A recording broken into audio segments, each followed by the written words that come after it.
नमस्कार। एस्ट्रो तक में आप सबका बहुत बहुत स्वागत है। मैं हूं प्रवीण मिश्र। पहलगांव में, जम्मू कश्मीर के पहलगांव में बहुत बड़ी आतंकी घटना हुई। आप सब लोग टेलीविज़न में, न्यूज़पेपर में देख रहे हैं, न्यूज़पेपर में पढ़ रहे हैं, टीवी में देख रहे हैं। और ये आतंकी घटना साल 2025 की सबसे बड़ी घटना है। क्या इस घटना के पीछे ग्रहों का कोई रोल है? ज्योतिष के नज़रिए से समझेंगे कौन से ऐसे ग्रह हैं जिनकी वजह से इस तरह की आतंकी घटनाएं होती हैं। क्या ज्योतिष के नज़रिए से इसका कोई संबंध निकल करके आता है? क्या शनि के मीन राशि में जाने से, शनि के राहु के साथ युति करने से इस तरह की घटनाएं होती हैं? आप सब जानते हैं कि पहलगांव में आतंकवादियों ने 28 लोगों को मौत के घाट उतार दिया, हमारे देश के 28 लोगों को, और बहुत सारे लोग, 14 से ज़्यादा लोग घायल हैं।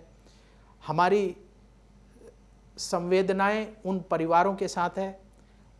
एस्ट्रो तक ऐसा मंच है जहां हम ज्योतिष की बात करते हैं, तो ज्योतिष के नज़रिए से समझेंगे ये आतंकी घटना क्यों हुई, किस ग्रह की वजह से हुई, और साथ ही ये जानेंगे क्या संकेत हैं ग्रहों के आगे आने वाले समय में क्या होगा। क्या ऐसी घटनाएं और बढ़ेंगी? क्या भारत पाकिस्तान के बीच युद्ध हो सकता है? क्या जो है प्राकृतिक आपदाएं आ सकती हैं? क्या बाढ़, भूकंप आ सकता है? क्या क्या संकेत दे रहे हैं ग्रह? इस पर हम बात करेंगे, क्योंकि बहुत सारे ज्योतिषियों ने साल 2025 की जब भविष्यवाणी की थी तो बहुत सारे ऐसे संकेत दिए थे। तो हमारे साथ जुड़ रहे हैं देश के जाने माने ज्योतिष के विशेषज्ञ पंडित दिवाकर त्रिपाठी जी। पंडित जी, आपका एस्ट्रो तक पर बहुत बहुत स्वागत है। ये जो घटना हुई है इसके बारे में आपका पहला रिएक्शन क्या है? जी प्रणाम, और सभी दर्शकों को प्रणाम, और उन सभी लोगों को प्रणाम जो जिनके परिवार के लोग इस दुर्घटना में मारे गए हैं। उनके साथ हमारी संवेदना है, और जो लोग नहीं रहे इस दुनिया में उनके लिए हम विनम्र श्रद्धांजलि अर्पित करते हैं, विनम्रता अर्पित करते हैं, श्रद्धा अर्पित करते हैं कि यह कार्य, यह जो दुर्घटना हुआ, यह सामान्य नहीं है।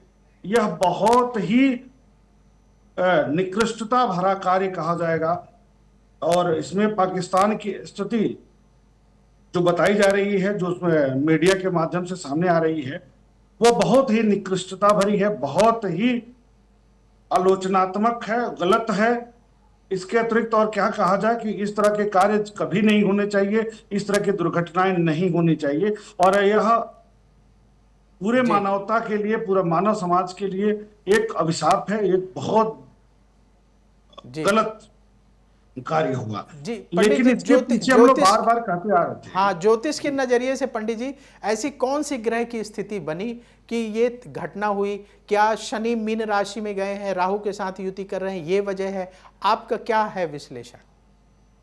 जैसे हम लोग जब वर्ष की शुरुआत हुई तो दो बातें आई कि जो वर्ष की शुरुआत में, मतलब नया संवत्सर जब आरंभ हुआ मार्च अप्रैल में, नवरात्र के साथ जब आरंभ हुआ, तो जब संवत्सर का आरंभ हुआ तो उसमें सूर्य राजा बन गया है और सूर्य ही मंत्री बन गया है। तो कार्यक्रम हुआ एस्ट्रो तक, आज तक और जीएनटी, गुड न्यूज टुडे, तीनों पर हम लोगों ने कार्यक्रम किया, और उसमें कहा कि सूर्य की स्थिति पीड़ित हो रही है। दूसरी बात हो रही है कि उस समय भारत को छोड़कर के अन्य राष्ट्रीय स्तर पर सूर्य ग्रहण की स्थिति बनी। उस कार्यक्रम में भी हमने स्पष्ट किया था। उसके अतिरिक्त जो शनि का परिवर्तन हुआ मीन राशि में, और वहां पर राहु की स्थिति बन रही है, तो राहु और शनि का जब कॉम्बिनेशन हुआ किस पर? मीन राशि पर। मीन राशि देवगुरु बृहस्पति की राशि है। ऐसे स्थिति में बृहस्पति का भी दुष्प्रभाव देखने को मिलेगा, राहु का भी मिलेगा, शनि का भी मिलेगा, और वहीं पर शुक्र भी है और बुध भी है। तो बार बार हम लोग सचेत कर रहे थे, कह रहे थे कि वैश्विक स्तर पर और भारतीय स्तर पर सांप्रदायिक तनाव, जातीय संघर्ष और भूकंप की स्थितियां, भूस्खलन की स्थितियां, और इसके साथ साथ बड़ी दुर्घटना के योग बनते हुए दिखाई दे रहे हैं, जिसमें विशेष रूप से 29 मार्च से लेकर के 18 मई का समय महत्वपूर्ण है, और यहां हमें सचेत होना चाहिए। एक कार्यक्रम में, आज तक के लाइव कार्यक्रम में हमने वहां भी कहा था सईद अंसारी जी उस समय थे कार्यक्रम में हमारे साथ जुड़े हुए, तो हमने स्पष्ट रूप से कहा था कि आर्थिक व्यवस्थाओं पर असर पड़ेगा और भारत के उत्तर पश्चिमी क्षेत्र में बड़ी दुर्घटनाओं की स्थिति बनती हुई दिखाई दे रही है। उसका मूल कारण है शनि और राहु का मीन राशि में कॉम्बिनेशन। मीन राशि में जब भी शनि राशि और राहु का कॉम्बिनेशन जिस भी राशि में बनता है, जिस भी राशि में, इससे पहले जब केदारनाथ की दुर्घटना हुई थी तो उस समय भी शनि और राहु का कॉम्बिनेशन बना हुआ था और उस समय यह स्थिति तुला राशि में बनी हुई थी। वहां भी वह स्थिति जो बन रही थी शनि का, वो कर्क राशि की तरफ बन रहे थे। तो जो एंगल निकल कर आता है, जो भारत का कोना निकल करके आता है, उस कार्यक्रम में भी हम स्पष्ट किए थे कि भारत का उत्तर पश्चिमी क्षेत्र इस तरह की दुर्घटना से प्रभावित होगा। लोगों को सतर्क होना चाहिए, जिसमें भूकंप, भूस्खलन, चक्रवात, तूफान की स्थिति के साथ साथ बड़ी दुर्घटनाएं, सांप्रदायिक रूप से जो दुर्घटनाएं होती हैं, उसकी स्थितियां बनती हुई दिखाई दे रही हैं, बन सकती है, जिसका परिणाम हमारे सामने आया है।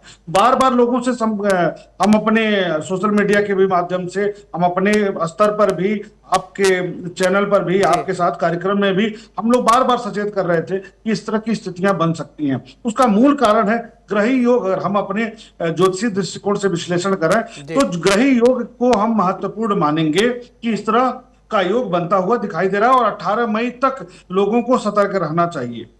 अब रही बात कि इसका परिणाम क्या निकल करके आएगा, इसकी भी चर्चा होना चाहिए कि परिणाम क्या आएगा। तो परिणाम में मैं स्पष्ट रूप से बता दूं कि यह भारत के लिए पाकिस्तान द्वारा या आतंकवादियों द्वारा जो ये दुर्घटना किया गया है, इसका ग्रही प्रभाव तो है, लेकिन इसका एक और बात जान लीजिए कि यह बहुत ही बड़ी दुर्घटना पाकिस्तान के विरुद्ध हो सकती है। इसको पाकिस्तान को समझना चाहिए, क्योंकि पाकिस्तान की कुंडली हम मेष लग्न की पाते हैं और मेष लग्न में द्वादश भाव में जाकर के शनि, राहु, शुक्र और बुध इस समय विद्यमान है और उनके लग्न के कारक जो ग्रह हैं मंगल नीच राशि में विद्यमान है। और यह स्थिति बताता है कि उसकी मानसिकता छोटी होगी, वहां पर कुछ संगठनों के विचार नकारात्मक होंगे और पड़ोसी राष्ट्र को तनाव देंगे, क्योंकि बुध भी पीड़ित हो रहा है उसका पाकिस्तान की कुंडली में। तो जब बुध पीड़ित होगा तो वो परेशान किसको करेगा? अपने पड़ोसियों को। तो जो पड़ोसी को परेशान करेगा तो उसका परिणाम उसको भुगतना पड़ेगा और इसका यही निकल करके आएगा कि बहुत बड़ी क्षति के लिए पाकिस्तान को तैयार होना चाहिए। जो ग्रहों का प्रभाव है इसमें कोई संदेह नहीं है और परिणाम उसको मिलकर रहेगा। ये मैं आज से नहीं कह रहा हूं, 17 फरवरी की पोस्ट में भी हमने स्पष्ट रूप से लिखा है कि भारत के उत्तर पश्चिमी क्षेत्र में इस तरह की दुर्घटना होंगी और युद्ध की स्थितियां, युद्ध जैसी स्थितियां बनती हुई दिखाई दे रही हैं। वहां पर स्पष्ट रूप से प्रमाण के रूप में देखा जा सकता है। अपने कार्यक्रम में, आपके साथ कार्यक्रम में भी इस बात का हमने जिक्र किया था, आज तक के कार्यक्रम में हमने जिक्र किया था, जिसका प्रमाण हमारे पास है, आप इसको समझ सकते हैं। तो कहीं ना कहीं ग्रही प्रभाव देखने को मिल रहा है और अभी भी मैं कहूंगा 18 मई तक लोगों को सतर्क जरूर रहना चाहिए। जी जी जी जी। तो 18 मई तक लोगों को सतर्क रहना चाहिए, क्योंकि इस तरह की घटनाएं हो सकती हैं। पंडित जी का ये विश्लेषण है। पंडित जी, जैसे कि आपने कहा कि ये शनि और राहु मिले मीन राशि में तो इस तरह की घटना हुई, और मंगल जो है, मंगल का इसमें क्या रोल है? जैसे कि मंगल ने भी राशि बदली है, तो आपको क्या लगता है कि मंगल की भी इसमें कोई भूमिका है या शनि राहु की वजह से ऐसा हुआ है? और आगे चल करके जब बृहस्पति अतिचारी होंगे, 14 मई को बृहस्पति मिथुन राशि में जाएंगे, तो क्या उसकी वजह से और घटनाएं हो सकती हैं? क्या विश्व स्तर पर कोई बड़ी प्रतिक्रिया हो सकती है, युद्ध की स्थिति बन सकती है? देखिए, जब भी बृहस्पति पीड़ित होगा तो धार्मिक तनाव बढ़ता है, धार्मिक विवाद बढ़ता है, सांप्रदायिक तनाव बढ़ता हुआ दिखाई देता है। अब मंगल की बात करेंगे तो मंगल इस समय कर्क राशि में है, नीच के। अभी हम चर्चा कर रहे थे कि पाकिस्तान की कुंडली में जो मेष लग्न की कुंडली है उसकी, उस पर चंद्र जो मंगल है लग्न का कारक है, तो इस समय उसकी बुद्धि भ्रष्ट हो चुकी है और बुद्धि भ्रष्ट का ही यह परिणाम है कि इस तरह का दुर्घटना भारत के विरुद्ध किया है। अब मंगल नीच के हैं और राहु की दृष्टि है, तो राहु की दृष्टि मंगल पर होना, राहु का शनि से संबंध होना, राहु का शुक्र से संबंध होना। जब भी राहु का किसी भी ग्रह के साथ संबंध होता है तो राहु का जो प्रकृति है वो बिगड़ जाता है और अगर शनि के साथ हुआ बड़ी दुर्घटना करा देगा, शुक्र के साथ होगा तो महिला और बच्चियों के साथ दुर्घटना करा देगा। इसीलिए बार बार देख रहे हैं समाज में भी दाम्पत्य जीवन को लेकर के भी दुर्घटनाएं देखने को मिल रही हैं। ये अपने राष्ट्र की बात कर रहे हैं, अंतर्राष्ट्रीय स्तर पर भी इसकी बात कर रहा हूं। बुध के साथ होता है तो पर्यावरणीय क्षति करता, तो इस समय यह स्थिति बनी हुई है और राहु की दृष्टि पर जो है वो मंगल पर हो रही है। तो सेना और सैन्य तंत्र को लेकर के भी एक बड़ा सचेत करने वाली स्थिति हमको दिखाई दे रही है। अपने राष्ट्र के जो अधिकारी वर्ग के लोग हैं वो भी सतर्क रहें, सेना सतर्क होकर के कार्यवाही करे, क्योंकि पाकिस्तान जो है वो नीचता पर उतर सकता है और ज्यादा नीचता पर उतर सकता है। इसको मैं जरूर कहूंगा और सतर्क करने का प्रयास कर रहा हूं। ये हमारे बताने का मूल कारण यही है कि सबको सतर्क रहना चाहिए और हम अपने ज्ञान का प्रयोग करके सतर्कता की तरफ अगर बढ़ते हैं, सतर्क रहते हैं और हमारा सुरक्षा हो पाता है तो बड़ी अच्छी बात है। जैसा कि आपने कहा कि जब बृहस्पति का परिवर्तन होगा तब की क्या स्थिति बनेगी, तो 14 तारीख को बृहस्पति मई में चेंज होंगे और राहु 18 तारीख को चेंज होगा। तो राहु आ जाएगा कुंभ राशि में और बृहस्पति चले जाएंगे मिथुन राशि में। तो एक तो अतिचारी की स्थिति बनेगी, दूसरी बात कि फिर राहु की दृष्टि बृहस्पति पर हो जाएगा। राहु की दृष्टि जब बृहस्पति पर होगा तो वह स्थितियां भी बहुत अच्छी नहीं कही जाएंगी। वह स्थिति भी वैश्विक स्तर पर मैं कहूंगा सतर्क रहने वाला होना चाहिए, जिसमें धार्मिक विवाद, धार्मिक तनाव, सांप्रदायिक विवाद, सांप्रदायिक तनाव की स्थिति बनती हुई दिखाई देगी। राष्ट्रों के पश्चिमी क्षेत्र में इसका प्रभाव ज्यादा दिखाई देगा, जैसे दिल्ली और दिल्ली से चंडीगढ़, हरियाणा या जम्मू कश्मीर का क्षेत्र, इन क्षेत्रों में हमको नकारात्मक प्रभाव ज्यादा देखने को मिलेगा। कब? जब देवगुरु बृहस्पति 14 मई को मिथुन राशि में प्रवेश करेंगे तथा 18 मई को राहु का परिवर्तन कुंभ राशि में हो जाएगा वक्री गति से, तब यह कॉम्बिनेशन बनेगा और थोड़ी सी नेगेटिविटी देखने को मिलेगी। परंतु उससे पहले ही की स्थितियां मुझे ज्यादा भयावह दिख रही है, सतर्कता वाली दिख रही है कि सतर्क होकर के कार्य करना चाहिए हर तरीके से। तो ये जो बृहस्पति बदलेंगे तो यह भी धार्मिकता को लेकर के बड़ी दुर्घटना करा सकते हैं, सांप्रदायिकता को लेकर के तनाव की स्थितियां उत्पन्न कर सकते हैं। इसलिए सबसे बड़ी बात है सतर्क रहिए। जी जी, तो सबसे बड़ी बात पंडित जी ने संकेत दिया कि सतर्क रहें। पंडित जी, ऐसा कहा जाता है कि बृहस्पति अतिचारी स्थिति में आ जाएंगे, बृहस्पति की गति तीव्र हो जाएगी। तो आपको क्या लगता है कि आगे आने वाले वर्षों में जब तक बृहस्पति अतिचारी अवस्था में रहेंगे तो क्या भारत पाकिस्तान के बीच तनाव बढ़ सकता है और दुनिया में भी तनाव बढ़ सकता है? क्या युद्ध जैसी स्थितियां बन सकती हैं क्या? देखिए, जैसा कि हम लोग कह रहे थे पहले ही 17 फरवरी को ही एक कार्यक्रम में गए थे, लिखित भी है कि 18 मई के पहले भी इस तरह की स्थितियों से इनकार नहीं किया जा सकता। इसकी पूरी संभावना है कि वैश्विक स्तर पर या दो राष्ट्रों के मध्य, जिसमें पाकिस्तान और इंडिया का भी सब की स्थिति मानी जाएगी, चीन का भी हो सकता है, रूस का, अमेरिका का, कहीं न कहीं इन्वॉल्वमेंट युद्ध या युद्ध जैसी स्थितियों में देखने को जरूर मिलेगा। यह 18 मई तक भी है। उसके बाद जब राहु का परिवर्तन होगा और अतिचारी होंगे देवगुरु बृहस्पति मिथुन राशि में उच्चाभिलाषी हो जाते हैं, अर्थात ये इनकी सबसे तीव्र गति हो जाती है। अब किसी भी तीव्रता के साथ हवा का झोंका भी उसमें जुड़ जाएगा और राहु जो है छाया ग्रह है और वो बल दे देगा अपने दृष्टि प्रभाव से, तो विकृति आ जाएगी कहीं बृहस्पति के स्वरूप में। और बृहस्पति धर्म एवं धार्मिक संस्थाओं का, शिक्षा के कारक ग्रह से बौद्धिकता के कारक हैं, धार्मिकता के कारक हैं, या यह कहा जाएगा कि शारीरिक रूप से भी, मानसिक स्थितियों में भी बृहस्पति की बड़ी महत्वपूर्ण भूमिका रहती है। तो देखा जाएगा कि जो राष्ट्राध्यक्ष हैं जिनकी कुंडली में बृहस्पति की महत्वपूर्ण भूमिका है, उनके दिमाग में ना अस्थिरता उत्पन्न हो जाएगी और गलत निर्णय लिए जा सकते हैं। इसमें पाकिस्तान को भी मैं कहूंगा कि पाकिस्तान द्वारा अब लगातार गलत निर्णय लिए जा सकते हैं और बृहस्पति राहु के कॉम्बिनेशन में भी और वर्तमान जो 18 मई तक जो योग बना हुआ है इसमें भी उनके साथ उनके द्वारा कुछ गलत निर्णय राष्ट्र के विरुद्ध लिया जा सकता है, इसमें दो राय नहीं है। जैसा कि ये लिया भी जा चुका है, उनके द्वारा कृत हो भी गया है। इसमें अगर सही ढंग से जांच किया जाए तो पाकिस्तानी सेना का हाथ देखने को मिलेगा ही मिलेगा, इसमें कोई संदेह की बात नहीं है। क्योंकि जब हम लोग आकलन किए हैं ज्योतिषी दृष्टिकोण से, चाहे वो सूर्य ग्रहण हो, चंद्र ग्रहण हो या शनि राहु के परिवर्तन की बात हो, तो वो घटनाएं देखने को मिली हैं। उसी के स्वरूप घटनाएं, दुर्घटनाएं जरूर हुई हैं। अच्छी बातें जब हम लोग करते हैं तो अच्छी बातें होती हैं, गलत बात जब खराब योग बनता है तो हम लोग उस पर प्रेडिक्ट करते हैं तो उस तरह के परिणाम देखने को मिलते हैं। लेकिन इसमें जो ग्रही योग है वह पाकिस्तानी सेना का हाथ मुझे ज्यादा दिख रहा है, और इसकी जांच हो जाए अंतर्राष्ट्रीय स्तर पर तो यही निकल कर गया, जी जी जो जी कि विभत्स रूप ले सकता है। जी। तो आगे आकर के भी पंडित जी संकेत दे रहे हैं कि दुनिया में जो है बृहस्पति की अतिचारी अवस्था में आने से, बृहस्पति 14 मई को मिथुन राशि में प्रवेश करेंगे और बृहस्पति की स्पीड बढ़ जाएगी, अतिचारी अवस्था में आ जाएंगे। पंडित जी ने जैसे कि समझाया कि उच्चाभिलाषी हो जाएंगे, तो और जो है धार्मिक उन्माद देश दुनिया में देखने को मिल सकता है। पंडित जी जैसे इस समय अभी मीन राशि में 4 ग्रह बैठे हुए हैं, शनि, राहु, शुक्र और बुध। तो ये जो 4 ग्रहों की युति है ये भारत के लिए कैसी है? जैसे हमारे देश में इतनी बड़ी दुर्घटना हो गई, इतने ये आतंकवादी घटना हो गई और इतने ज़्यादा लोग मारे गए, तो भारत के लिए ये समय कैसा है आपके अनुसार? देखिए, भारत के लिए भी यह समय बहुत अच्छा नहीं है। कारण क्या है कि वृषभ लग्न का भारत की कुंडली मानी जाएगी, स्वतंत्र भारत की कुंडली वृषभ लग्न की है। तो लग्न के आधार पर लग्न के कारक ग्रह राहु से पीड़ित, शुक्र पीड़ित है, भले ही उच्च स्थिति में पीड़ित है, शनि के साथ में है, प्रभाव थोड़ा कम हुआ।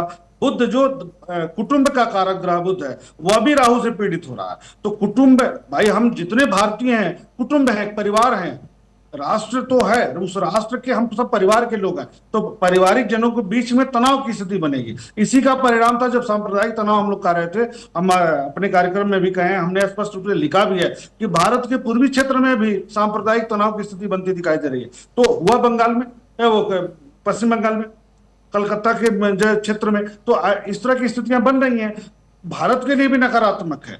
और भारत में चूंकि लग्नेश और पंचमेश द्वितीयेश पीड़ित हैं, इस कारण से यहाँ के लोगों को भी सतर्क रहना चाहिए।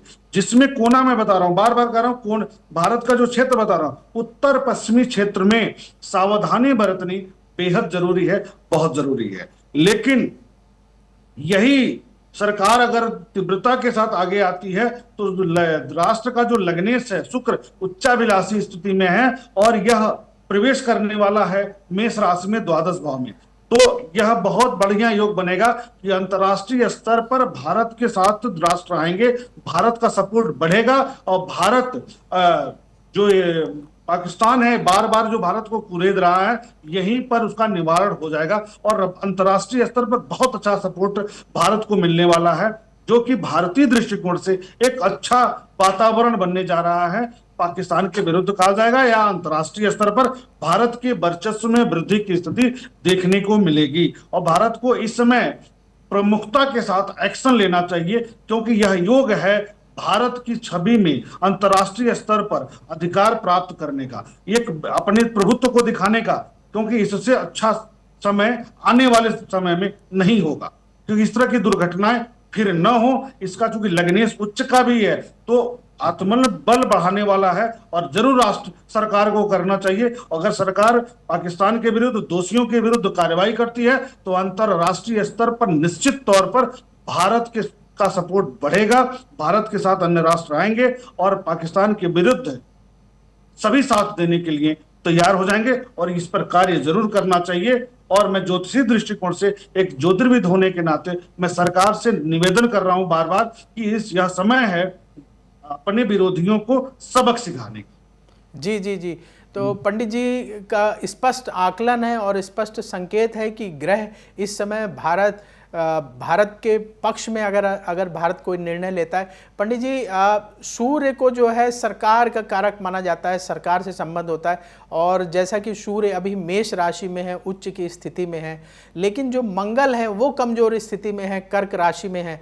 तो सूर्य और मंगल, जो सूर्य को राजा, मंगल को सेनापति माना जाता है, तो क्या ये सूर्य और मंगल का इस समय, सूर्य का उच्च में होना, मंगल का कमजोर होना, क्या इसकी वजह से एक्शन लेने में देरी होगी या कुछ आपको क्या लगता है इसकी वजह से क्या प्रभाव होगा? देखिए, सेना का एक वर्ग ये कह सकता है कि सीधे अटैक ना किया जाए, लेकिन चूंकि मंगल से 10वें स्थान पर और सूर्य से 4th स्थान पर मंगल हैं, तो सूर्य राजा है, तो राजा की बात, क्योंकि मंगल हमेशा सेनापति रहे हैं, तो सेनापति सेना को मानना पड़ेगा और राजा इस समय एक्शन में रहेगा, इसमें दो राय नहीं है। क्योंकि चतुर्थ भाव का, भारत की कुंडली में चतुर्थ भाव का कारक ग्रह सूर्य उच्च राशि में है, तो अंतरराष्ट्रीय स्तर का सपोर्ट मिलना और भारतीय राजा इस समय एक्शन में रहेगा ही, इसमें दो राय नहीं है।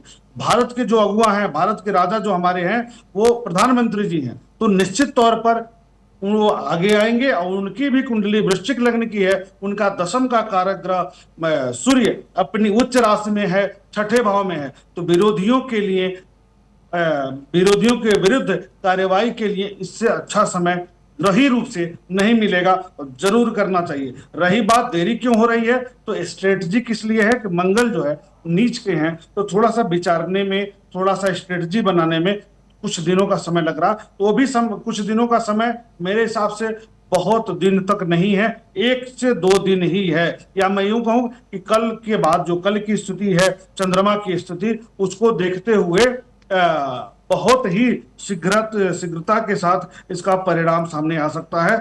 जब मीन राशि में चंद्रमा प्रवेश करेंगे, ये हो रहा है 24 तारीख को, आज की रात में 11 बजे के बाद जब मीन राशि में चंद्रमा भी प्रवेश करेगा, पंचग्रही योग बनेगा मीन राशि में राहु के साथ संबंध बनाते हुए, तो वह समय खतरनाक हो सकता है। यहीं से स्थितियां खतरनाक की तरफ बढ़ रही हैं और बड़ी कार्यवाही देखने को मिलेगी, बहुत देरी की स्थिति नहीं दिखती।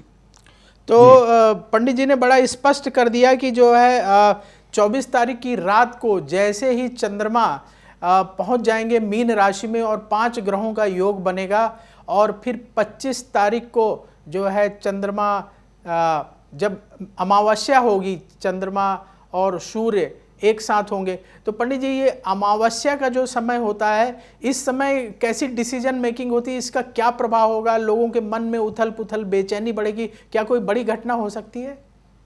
हाँ, सूर्य से द्वादश भाव में चारों ग्रह हैं, उसके बाद वहीं पर चंद्रमा चला जाएगा, तो चंद्रमा से भी द्वादश भाव में 1 ग्रह हो जाएंगे। तो ये, और जो है आम जनमानस में अगर सरकार देरी करती है तो आम जनमानस में भी एक आक्रोश का भाव पैदा होने लगेगा, क्योंकि उस समय चूंकि चतुर्थ का कारक है, तो आम जनमानस जितनी देरी होगी तो आम जनमानस में एक सरकार के प्रति नकारात्मकता का भाव आने लगेगा। इसलिए ये हो नहीं पाएगा, क्योंकि आगे जाकर के जैसे ही अमावस्या की स्थिति खत्म होगी, वैसे ही चंद्रमा अपने मजबूती में आएगा, देव गुरु बृहस्पति के साथ में आ जाएगा, तो बड़ी कार्यवाही के में देरी की स्थिति मुझे दिख नहीं रही है, और इसका परिणाम विरोधियों को भुगतना ही पड़ेगा, जो ग्रही स्थिति बन रही है। मैं इतना ही कहना चाहता हूं। जी।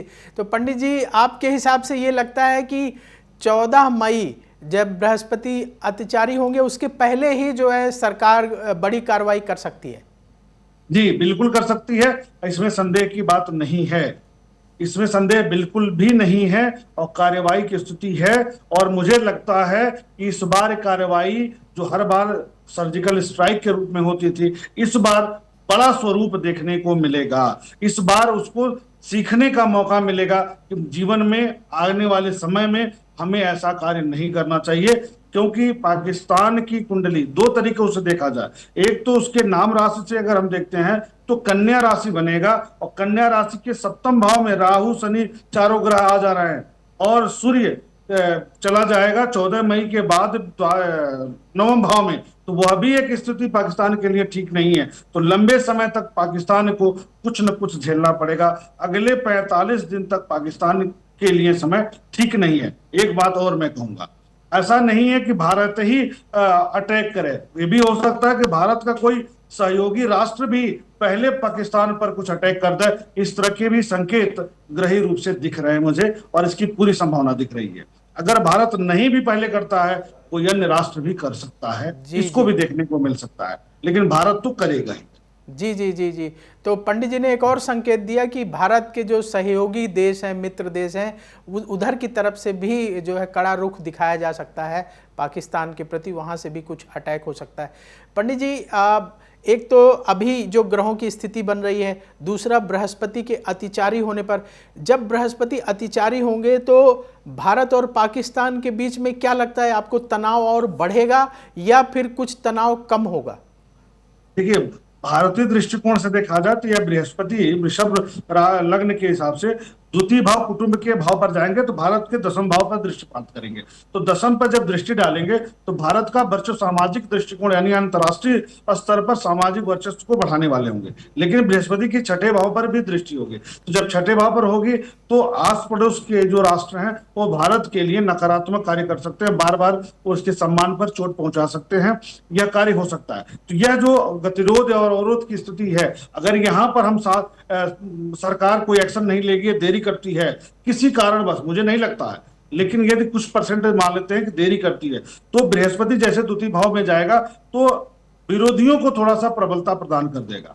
अच्छा, पाकिस्तान की तरफ से अगर देखा जाए तो उसके तीसरे भाव में चले जाएंगे, तो तीसरे भाव में जाएंगे तो उनकी दृष्टियां ठीक हो जा रही है पाकिस्तान के दृष्टिकोण से, तो वो कूटनीतिक प्रयोग करने लगेगा। और भारत जब विलंब करेगा, पाकिस्तान कूटनीतिक का प्रयोग कर लेगा, तो जो उसको नुकसान होना चाहिए था जिस लेवल पर हम चाह रहे हैं उसमें कमी आ जाएगी। तो यह थोड़ा सा ध्यान देना है। फिर भी पाकिस्तान अपने रवैये में ऐसा नहीं है कि वो मार खाने के बाद सुधर जाए, बहुत कुछ नहीं सुधरने वाला है, अपनी आदतों से बाज नहीं आएगा, क्योंकि उसकी मूल कुंडली में जो बुध की स्थिति है वो बहुत अच्छी नहीं है, तो बार बार वो परेशान करता रहेगा भारत को। लेकिन अगर हम एक बार सबक सिखा देंगे तो बहुत दिनों तक वो शांत रहेगा, यह बहुत जरूरी है। और 14 मई के पहले ही मैं कहूंगा ग्रही सपोर्ट भारत के लिए बहुत अच्छा है और यह एक्शन ले लेना चाहिए। और बृहस्पति के परिवर्तन के बाद थोड़ा सा स्वरूप में परिवर्तन जरूर होगा, परंतु राहु भी तो चेंज हो रहा है। 18 मई को जब राहु चेंज हो जाएगा तो राहु की भी दृष्टि बृहस्पति पर पड़ जाएगी,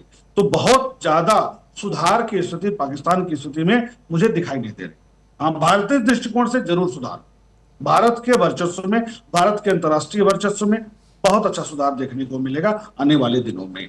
जी जी जी, तो भारत का वर्चस्व और बढ़ेगा आगे आने वाले दिनों में, ग्रह ऐसे संकेत दे रहे हैं। यहाँ हमारा जो आकलन है, जो पंडित जी भविष्यवाणी कर रहे हैं, जो पंडित जी बातें बता रहे हैं, ये पूरा ज्योतिषी नज़रिया है, ग्रहों के हिसाब से हम बात कर रहे हैं, पूरा ज्योतिष के नज़रिए से बात कर रहे हैं, ज्योतिष में ग्रह क्या संकेत दे रहे हैं उसके नज़रिए से बात कर रहे हैं।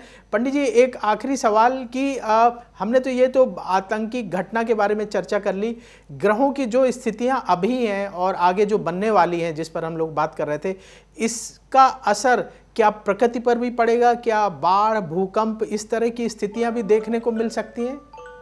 जी, बहुत अच्छा प्रश्न है। देखिए, ये कॉम्बिनेशन जब भी बनता है शनि और राहु का, भी हम इससे पहले भी हम बात कर रहे थे कि जब शुक्र के साथ होगा, जब वो बुध के साथ हो, जब वो शनि के साथ होगा, तो सभी के स्वरूपों में परिवर्तन हो। जैसे जब शुक्र के साथ होगा तो आप देखिएगा कि कला क्षेत्र की क्षति होती है, कला क्षेत्र में विवाद होता है, कला क्षेत्र के लोगों द्वारा कुछ ऐसा कार्य हो जाता है जो विवाद का कारण बनता है, जो हमें देखने को मिला। अनुराग कश्यप ने कटाक्ष कर दिया और एक वातावरण, देश में एक अलग नकारात्मकता आ गई जातीय विवाद के रूप में। दूसरी तरफ हम आते हैं कि बुध जब राहु के साथ होगा तो बुध को प्राकृतिक ग्रह भी माना जाता है, प्रकृति का कारक माना जाता है, तो प्राकृतिक स्तर पर भी नकारात्मक बातें देखने को मिलेंगी। अब उसमें इसीलिए बार बार कह रहे थे हम, 17 मई के पोस्ट में लिखे भी हैं और कह भी रहे थे, 17 फरवरी के, क्षमा कीजिएगा, 17 फरवरी के पोस्ट में हमने कहा भी था कि भारत के उत्तर पश्चिमी क्षेत्र में भूस्खलन, भूकंप और तनाव, मतलब जिसमें प्राकृतिक स्तर पर कोई भी हो, चक्रवात हो जाए, भूकंप, बाढ़, चक्रवात, भूस्खलन, इस तरह की स्थितियां बनती हुई दिखाई दे रही हैं और इसका विभत्स स्वरूप सामने आ सकता है, विशेष करके 18 मई तक। 18 मई तक इसलिए कि जैसे ही 14 मई को बृहस्पति मिथुन राशि में जाएंगे जी, तो इन ग्रहों से चतुर्थ, बृहस्पति से सारे ग्रह दशम हो जाएंगे और राहु बदलने की स्थिति में रहेगा, और वहीं पर शनि है, बुध भी परिवर्तित नहीं हो रहे हैं। तो ये चारों ग्रहों का कॉम्बिनेशन और उधर बृहस्पति का परिवर्तन, एक राशि से दूसरे राशि में जाना, ये नकारात्मकता दिखाएगा प्राकृतिक दुर्घटनाओं के रूप में, जिसमें क्या क्या चीजें हो सकती हैं। सांप्रदायिक तनाव से मुझे भी बचना है, जातीय संघर्ष से बचना है, जाति की बात बिल्कुल नहीं करना है, हमें बिल्कुल सावधान रहना है। भूस्खलन, भूकंप और बाढ़ की स्थिति, चक्रवात की स्थिति, प्राकृतिक स्तर पर जो नकारात्मकताएं हैं, तनाव है, कष्ट है, उसमें वृद्धि की स्थिति 18 मई तक तीव्रता के साथ कभी भी हो सकती है। इसलिए हम जहां रहें सुरक्षित रहें, सतर्क रहें, मेरा यही करबद्ध निवेदन है सब लोगों से। और ये 17 फरवरी से मैं कह रहा हूं, और हर पोस्ट में, हर कार्यक्रम में इस बात की चर्चा मैं कर देता हूं कि लोग 18 मई तक सतर्क रहें और उत्तर पश्चिमी क्षेत्र में जाने से बचें। उत्तर पश्चिमी क्षेत्र में इस समय ना जाएं और राष्ट्र के ठीक पूर्वी क्षेत्र में थोड़ा सा जाने से बचें। यह जरूरी है, यहाँ पर ध्यान देना। जी जी जी। तो पंडित जी ने स्पष्ट संकेत दिया कि उत्तर पश्चिमी क्षेत्र में जाने से बचें। पंडित जी, बस आखिरी सवाल तो यही था, लेकिन अब आपने ये बताया कि आम जनता को सतर्क रहना चाहिए, तो हम लोग क्योंकि ज्योतिषी नज़रिए से बात कर रहे हैं, तो आम जनमानस क्या उपाय करे? एक तो कि वो उसके जीवन में कोई परेशानी ना आए, हम सब के जीवन में कोई परेशानी ना आए, हमारे देश की जनता परेशान ना हो, इसके लिए क्या उपाय करें? साथ ही हम लोग ऐसा क्या उपाय करें ताकि हमारा देश भी सुरक्षित रहे, हमारे देश के ऊपर भी आंच ना आए? देखिए, ज्योतिष का प्रयोग दो तरीके से हम करवाना चाहते हैं, करना चाहते हैं। ज्योतिष हमारा मार्गदर्शक है। जैसे कुछ लोग कह देते हैं कभी कभी ज्योतिर्विदों के बारे में कि उन्होंने कहा तो हुआ, नहीं नहीं, वो कहा इसलिए रहे हैं कि वैसा होने वाला है तो उसका आकलन कर रहे हैं। ठीक उसी प्रकार जैसे मौसम विज्ञान अपने यंत्रों का प्रयोग करके बरसात की भविष्यवाणी कर लेता है, चक्रवात की भविष्यवाणी करता है, और काफी हद तक सटीक होता है। काफी हद तक 100% सटीक वो भी नहीं दे पाते। तो ज्योतिष में भी काफी हद तक, क्या मैं कहूं, हम लोगों तो जितना चर्चा किए उस तरह घटित हो रहा है। तो हम जब आकलन कर लेते हैं और अगर हमें जानकारी हो जाए कि इस तरह का योग बना हुआ है, तो उस क्षेत्र में नहीं जाना चाहिए। पहली सावधानी तो यही बरतें। अब रही बात कि उपाय क्या करें, तो उपाय में बार बार भी स्पष्ट लोगों को हो जाना चाहिए कि राहु शनि का कॉम्बिनेशन बना है। तो जब ये कॉम्बिनेशन बना है तो हम उपायों द्वारा इन कॉम्बिनेशन को कम करें। जैसे शनि कोई पिंड है और राहु उस पर वेग दे रहा है, तो वेग किसी भी पिंड पर जब हम वेग देंगे तो वो कहीं भी डगमगा सकती है। यही स्थिति है, ऊर्जा का असंतुलन हो जा रहा है, ऊर्जा संतुलित नहीं रह जा रही है। तो ऐसे में जो हवा देने वाला कारक ग्रह है उसको हम रोक दें तो जो पिंड है वो स्थिर हो जाएगा, संतुलित हो जाएगा। चाहे वो पृथ्वी, चाहे वो शुक्र की ऊर्जा हो, वो शनि की ऊर्जा हो, अथवा बुध की ऊर्जा हो, मंगल की ऊर्जा हो, किसी भी ग्रह की ऊर्जा है, उसको बिगड़ने में, उसको स्वरूप को बिगाड़ने में राहु का बड़ी महत्वपूर्ण भूमिका रहती है। वैज्ञानिक दृष्टिकोण से हम बता रहे हैं। तो उसमें क्या है कि हमें राहु को ठीक करना चाहिए, राहु को बैलेंस करना चाहिए। तो अपनी कुंडली देखें, कुंडली के अनुसार भी और राष्ट्र की कुंडली के अनुसार भी राहु का उपाय करना चाहिए। राहु के मंत्रों का जप करवा लीजिए, भगवान शिव की आराधना करिए कि राहु का नकारात्मक प्रभाव ना प्राप्त हो। और 5 सूखे नारियल बहते जल में प्रवाहित कर सकते हैं, जो कीड़ों को खिला सकते हैं, गंदे बहते जल में डाल सकते हैं। राहु के मंत्रों का जप करना और कराना, उसका हवन करा लेना, यह भी एक कारगर उपाय होता है राहु के प्रभाव में कमी लाने के लिए। और शनि के मंत्रों का जप कर सकते हैं। शनिवार के दिन पीपल के पेड़ के नीचे जाकर काला तिल और गुड़ मिलाकर डाल सकते हैं, सरसों के तेल का दीपक जला सकते हैं, शनि के मंत्रों की जप कर सकते हैं, शनिदेव की आराधना कर सकते हैं, शनिदेव को तेल चढ़ा सकते हैं, शनिदेव को शनिवार के दिन लोहे का दान कर सकते हैं, लेकिन मूल कुंडली के अनुसार। ऐसा नहीं है कि सभी लग्न के लोग, सभी राशि के लोग ये उपाय करने लगे। लग्न के अनुसार अलग अलग उपाय करके राहु और शनि को बैलेंस कर और अपनी कुंडली में लग्नेश को मजबूत किए रहे तो बड़ी से बड़ी समस्याएं आसानी से हल हो जाएंगी। समस्याएं तो आती हैं, उपाय से उसका हल ढूंढ दिया जाए। जी जी जी। तो पंडित जी ने उपाय भी बता दिया, राहु और शनि से संबंधित उपाय कर सकते हैं आप ताकि परेशानी कम हो।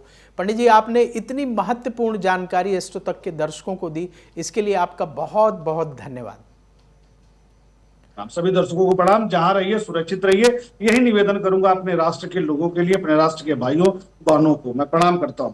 जी, तो पंडित जी आपको भी बहुत बहुत प्रणाम एस्ट्रो तक के दर्शकों की तरफ से। और इसी तरह से ज्योतिषी नज़रिए से हम समय समय पर समझते रहेंगे जो हमारे देश में और जो घटनाएं हो रही हैं उनके बारे में ज्योतिषी दृष्टिकोण क्या कहता है, हम जानते रहेंगे। और फिर पंडित जी से दोबारा जुड़ेंगे और किसी विशेष विषय पर चर्चा करेंगे। अभी वक्त हो गया है आप सब से विदा लेने का। आप सब खुश रहें, सुरक्षित रहें, ऐसी हम भगवान से कामना करते हैं। तो देखते रहिए एस्ट्रो तक, बहुत जल्दी फिर मुलाकात होगी।